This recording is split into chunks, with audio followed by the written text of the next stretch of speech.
Mike Maguire is taking a run at the mayor's job again. This time, he may not be accurately described as the most popular of perhaps the fringe candidates. He feels he's not a fringe candidate at all because he doesn't have just one singular issue. He has a number of issues, and he feels he's the man for the job. So why take on a very popular mayor?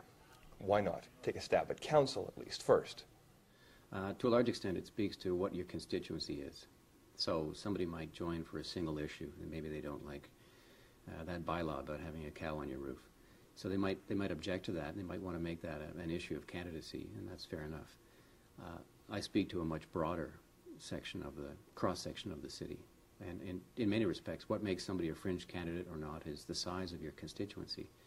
I think I speak for the majority of people here in Ottawa who are largely fiscally conservative, who aren't content with the representation they're getting, and they're looking for another alternative. Mike Maguire doesn't have a difficult name to remember, but he doesn't exactly have the same name recognition in this town as Jim Watson does. So what does he plan to do about that? A couple things. You raise a good point. Name recognition works both ways, of course. You might find yourself well known but not well liked. It's an interesting dynamic this time around. Last time, as you recall, 4 years ago, there was 20 candidates, and I was just one in the sea of fish. Today, there's only 2.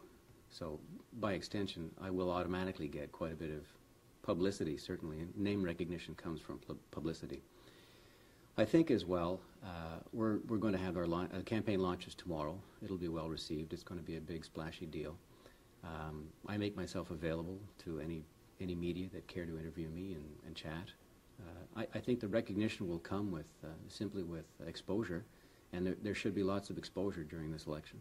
I've interviewed Mike Maguire before, and inevitably what the conversation usually comes around to is money. How much the city borrows, how much the city spends, and how much people have in their pockets. That's an interesting thing to talk about, but not for everyone. Not everyone is comfortable talking about dollars and cents, numbers and figures. So I asked Maguire, how do you get people interested in that stuff? I tend not to focus on the money. All roads lead back to the budget, no matter where you are in the political spectrum. And this is the beauty of numbers. They don't care what your partisanship is. They don't care what your political philosophy is. All roads lead back to the budget. So regardless of my plans or Watson's plans, if you can't pay for them, then it's immaterial what your intentions were. The reality comes back to haunt you. I try not to get buried in numbers because, as you say, and you quite correctly point out, it's too confusing for folks who don't do this for a living, who don't have a passionate interest in budgetary discussions. Where I try and get people involved, and where I want to construct a narrative where people see themselves.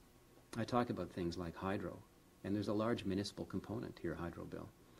And for instance, the City of Ottawa adds roughly $30 million a year overcharges on your hydro bill. And that's something that resonates with folks. Mm-hmm. I tend to avoid, here I say that, I was on the radio Monday and Tuesday talking about the debt. And of course, as I've mentioned to you many times in the past, if that were our only problem, we wouldn't be so badly off. But debt is less than half of our total financial liabilities. Our liabilities extend far beyond just what we owe to the banks. We have billions of dollars that we owe in unfunded liabilities, and then hundreds of millions of dollars that we owe that aren't even on the books. These are just obligations that we know are coming. So I've given you a long answer to a short question.